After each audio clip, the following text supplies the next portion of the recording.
Okay, hello people and welcome back to our final episode, Life Post-COVID, episode number 6 in our first ever podcast series of Colours of COVID, the Alchemy Arts series set up in response to the COVID-19 pandemic and its impact on mental health.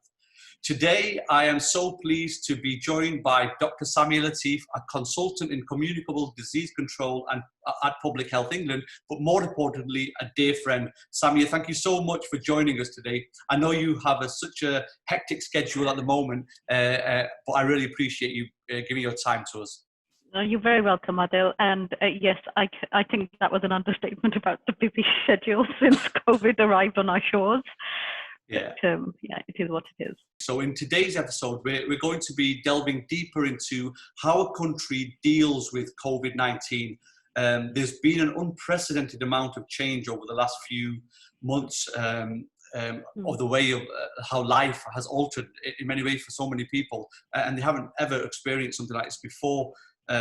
Plenty has been done to fight the virus, but there is still so much left to do to truly beat it. Today we'll be speaking, like I said, to Dr. Samia Latif to find out how we can properly beat the virus and whether the new normal is here to stay.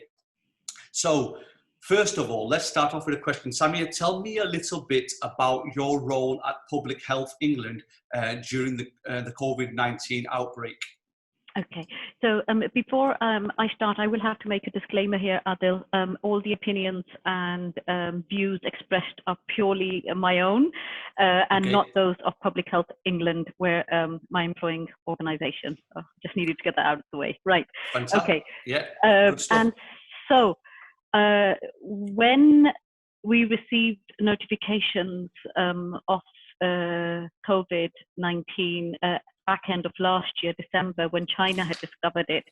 At that time, I'm not sure we realized how much it would impact us, because previously we've had infections like MERS-CoV and SARS that have come and gone. We recently had to deal with Ebola that fortunately for us in the UK, but very unfortunately for those in West Africa, affected many people, but didn't really come to our shores. But I think by February time, Adil, we were beginning to see the first few cases come into the UK, and at that time, most of the cases we saw were from travellers returning from abroad, from a variety of different countries, and I think that's when we realized, okay, it's here now. And at Public Health England, we went into business continuity mode almost immediately, because once we started contact tracing and the infections began to sort of increase, we knew we were in it for the long haul. So in my day job as a consultant in Communicable Disease Control, I and other colleagues and my team would respond to infectious diseases, mostly all those that are notifiable by law. And we try and find out where they've originated from, what the source is, how can we stop the transmission, and if it's already spread, what control measures we can put in place. And it can deal from simple things like food poisoning to slightly more complex things like Legionella or meningitis, and it's a whole array. And we also respond to the threats of environmental hazards such as fire and chemical contaminations. So infectious diseases and the public health impact and response to them is very much our bread and butter. And I must say, I think COVID has probably taken over our lives since then as probably one of the more, not more important, but the more intense ones that we're having to deal with. Yeah, definitely. You know, so many things have changed since lockdown restrictions measures were put in place. Yeah. How has your life been affected most over the last few months? So on a professional level, we had already gone into business continuity, and very soon we moved to a working from home model, which took a while. I think it made me reflect personally about how small the world is and how interconnected we are. we needed extra laptops and screens and stuff to support home working. We had a lot of support from staff who officially volunteered their time to move over and work with us. And so we needed more kit. And most of the kit comes from the Far East, including China. And when COVID had hit them so badly, production had really dropped. So, the impact of that hit us very soon. And, that's when it sort of made me think it's not just the infection that has traveled, and it's all the other indirect impacts of COVID that we're having to deal with as being part of such a small global community now. So professionally, I think I have said, hand on heart, I have never, and my colleagues and my team, we have never been as busy. I can say I've never been this busy in my life since February onwards. So it's totally taken over our life. And I think part of it is also because it's an unknown entity. We didn't really, and we still don't know everything about it, and we're learning. And it's been quite a steep learning curve, and you've got to provide a response when you may not know everything yet about a virus. And I think that's been hard. Personally, I think I think there's been pros and cons, and we tend to focus a lot on the negatives, but there have been a lot of positives as well. That the lockdown meant that families were able to spend more time at home. I know for some families that may not have been ideal, and we know that there have been sort of increases in domestic violence and that sort, and we mustn't forget that. But if I speak personally, I think it was nice to sort of reconnect with family. There was so much of a neighborhood spirit going on, people trying to help each other, people reaching out to each other, and social media, I think, almost reached a new definition. And we all learned, as we are now, to use Zoom and Microsoft Teams and all the software that we are now using to communicate. So there's been lots of benefits. And I remember this Ramadan very fondly as well, because I think this was, although the mosques were closed and there wasn't that community spirit, there was a lot more time to sort of just, in your own time, in your own space, reflect on it. I think there's been benefits as well.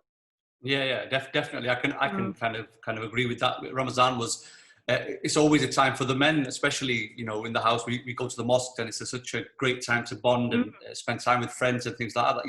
You don't get a chance to see as much. But that time of year is really special, and we didn't have that this year. But the fact that we were with our parents and our family at home every single day during that time was special as well. Samia, I'm just going to move on a little bit to another question. So we've seen lots of reports and research about BAME hospital workers having an increased risk of contracting coronavirus. Why do you think this is the case? Right, so one of the hats I wear, Adil, is I'm also the chair for the BAME network at Public Health England, and so we have been looking at that report and have been responding to the interventions that have been suggested.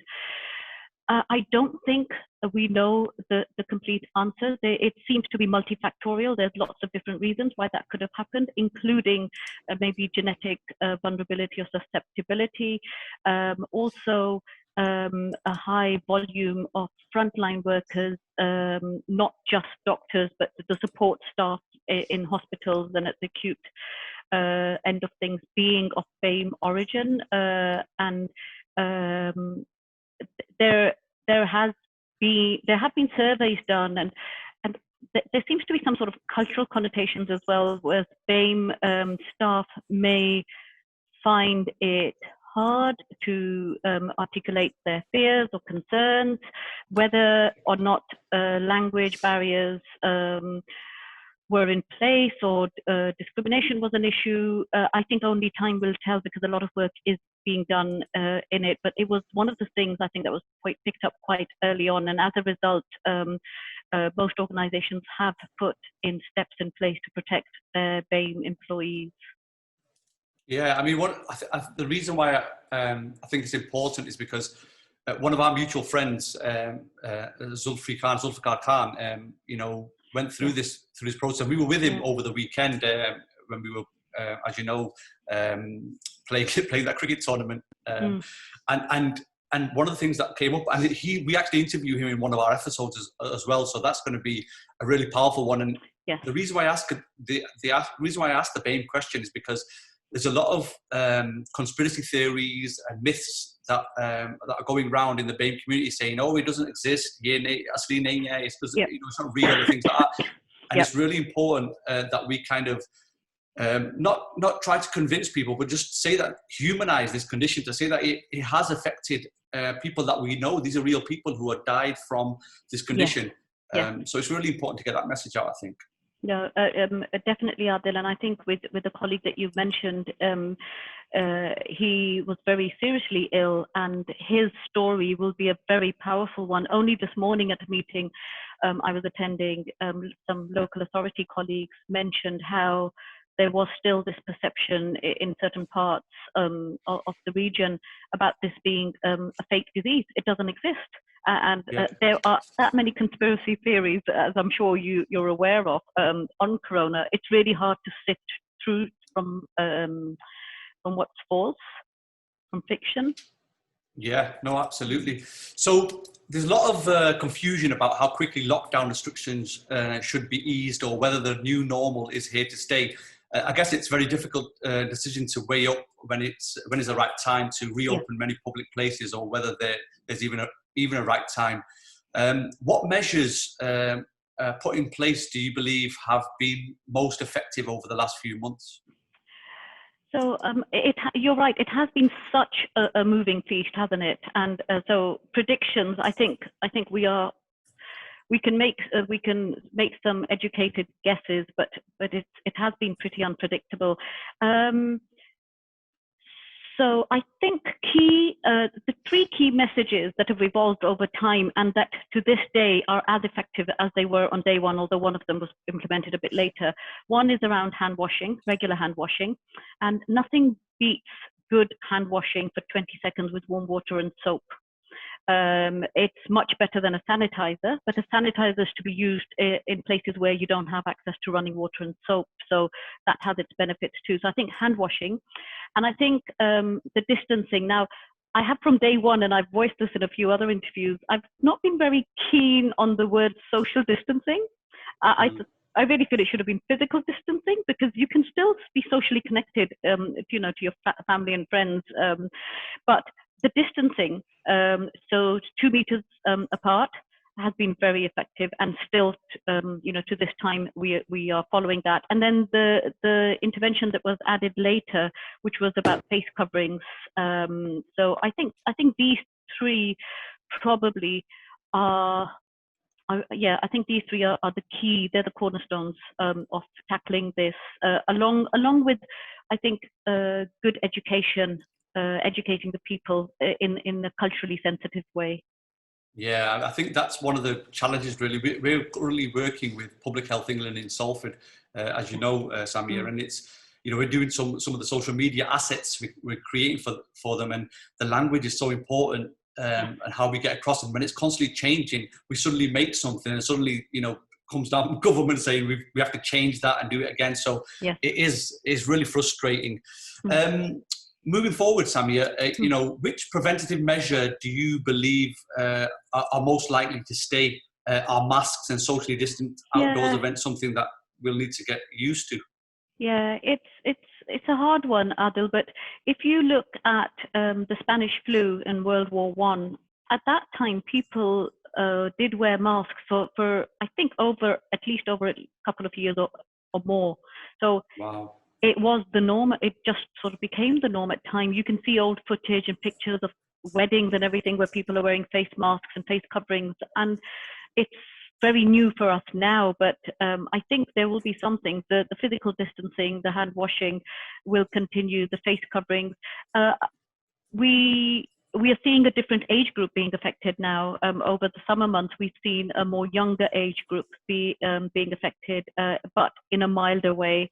So we're not seeing the rates of deaths that we did over February, March, and April, and then and the number of people on ventilators. So the sort of demography is changing, but then we are now nearing winter again, and winter brings with it flu season, doesn't it? So there's going to be the common cold, which is also caused by a type of coronavirus, and we're going to have flu, and we're going to have COVID-19, and they may be very hard to tell apart as well from their symptoms. So, and in winter, people tend to huddle more indoors, and there's less of that dilution in the outdoor space. So it will be tricky, to see how things go.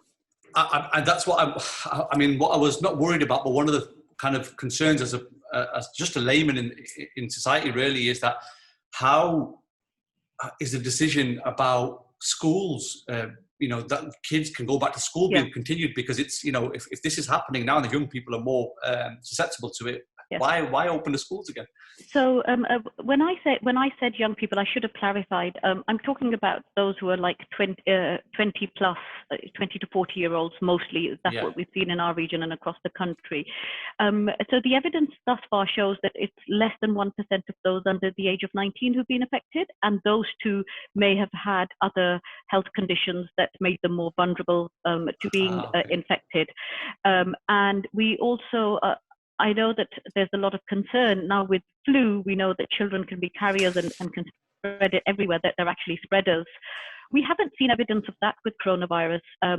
Children are more likely to get it from an adult rather than give it to an adult, if you understand what I mean.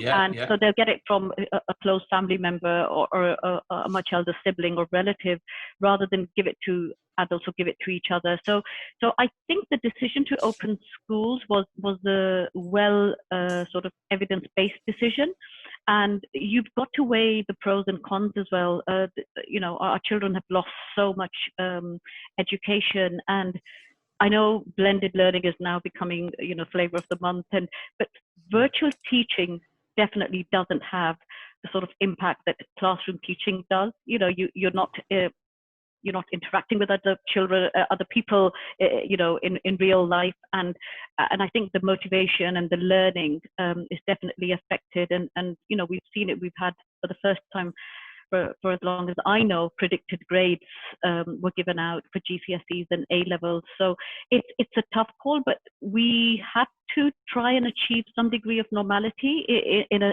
as safe a way as we can. And I guess if people are sensible, the general population is sensible, that allows children to go back to school safely and adults to go back to work safely as well. So, but that depends on the whole community behaving sensibly. Yeah, absolutely. I just want to move on to a little bit about travel. We've seen a lot of travel plans disrupted, with hundreds of thousands of people losing money after the last minute cancellation of trips abroad. How do you see the situation developing with more and more countries being added to or removed from the travel corridor list of safe countries? I know you personally were talking about this. We were talking about this. Yes, we were. And you do know I have a travel bug sort of thing, but so I have really missed that. I must say, not having traveled further afield has made us appreciate more local sort of attractions and stuff. So as the incidence of cases rises in other countries, the government then has to make a balanced decision as to what would be the effect of that on our travellers visiting those countries and then coming back. In different countries have put different measures in place. So in the UK, it's a quarantine that you do at home, whereas in Australia, where my sister lives, and in Qatar, where my other sister lives, their quarantine option is to quarantine in a hotel for 2 weeks should they travel and return to their country, regardless of where they travel to. So I think there are different measures. We've seen temperature screening at airports as far back as early February, which was my last trip abroad. When I went to Pakistan for a conference, I was sort of scanned with a thermometer. We don't have that in England. However, there is the quarantine intervention, and you will be followed up, and Public Health England will call you and just check that you are quarantined should you return, and you've got to fill in a passenger form on your return. It's hard to predict, Adil. We've seen many European countries come off that safe travel corridor, and at the same time, some countries are coming back into that allowed bridge of travel? Yeah, so there's some people who say that lockdown should be eased quicker, saying that we've overcome the peak of the virus. What would you say to those people, especially when it comes to preventing a second wave of the virus? Yeah, I think we've got to be very sensible as we go forward. You know that I live in Leicestershire, but on the border of Leicester, and there was a local lockdown in Leicester, and that was the first part of the country that had that after the national lockdown was eased. There are discussions as to whether you lock down an entire city or a certain area. I know that some local authorities have implemented curfews after 11 o'clock at night to sort of decrease the nighttime economy. It has to be a very well balanced decision, because we know that our economy has been, hit so badly, not just ours, the whole world over, and it's going to take many years, if not decades, to overcome that. So you've got to balance the safety of the public and the health of the public against the economical and other impacts. There are people who are key workers who need to go to work. Everyone needs to be fed. The economy can't just stop. So I think lockdown decisions may be made at more local level going forward, or as we've seen in Northampton, becoming an area of intervention, and then more support is put in, and in other places up north as well. So we'll have to see. I think winter will be our testing point, and that will determine a lot. And of course, the sooner we get a vaccine, the more we'll be able to see how we can resume normality. Just a quick point on that. I know what's the latest on terms of vaccine? Is there any? I don't know if they can put a timescale to it, but is there any talk about a vaccine at all? Yeah, there is not just talk. There's quite a few countries who have developed vaccines, and they are undergoing trials, and they're towards the later stages of their trials. However, I think you need a crystal ball to know when you'll actually see one, but I don't think it's going to be any time before winter or this end of the year at the earliest, if not next year springtime. That's the sort of guesstimate we're working on. And the vaccine is, as far as I think, will probably be given to those who are most at risk, as we do with the flu vaccine. And we don't know enough about herd immunity from coronavirus and how long it lasts as well. So, as time progresses, we're learning all of this, and that will be balanced with the use of the vaccine. But I think the sort of preventative measures that I mentioned earlier, the hand washing, the physical distancing, and the face coverings, that will still be part of our armor against this virus. Yeah. And finally, Samia, if you had to sum up your overall experience during lockdown, what would it be? What words can you offer to people who may still be worried about what life could be like in the weeks and months ahead? I think we all need to work with each other, and we need to work together, and we need to be very sensible in how we go forward, because the action of an individual could affect the whole community. And I really wish that people would take some personal responsibility, and we need to sort of quash all those conspiracy theories out there. And I think a key thing going forward will be good, timely communication in a very culturally sensitive way for our different segments of population. And that goes a long way to dispelling the myths around corona, as well as providing people with some sort of factual information. People feel more empowered when they know about things. So I think whether it's communication is being made by the government, or whether it's being made by a professional, or whether it's being made by the general public, by me and you to our friends and family, it needs to be good, timely communication in a way or a method that people can understand. And I think some of the work that Alchemy has done has been really good in sort of promoting that message. And we probably need more work done by organizations like yours. Okay, so we hope you gained plenty of knowledge from that discussion with Samia in the final episode series 1 of Colours of COVID. Don't forget you can share this around by finding this episode on all the usual platforms like Spotify, YouTube, and even on our website. Colours of COVID was set up to focus on mental health, well-being and creativity during the coronavirus pandemic. We've enjoyed talking to some really special guests and we sincerely hope you've taken some information and inspiration from our journey. For now, all that's left to say is have a wonderful day. I hope you've enjoyed our mini podcast series on COVID, and I'm really looking forward to doing more of these in the future. Remember, stay safe, control the virus and save lives. Peace.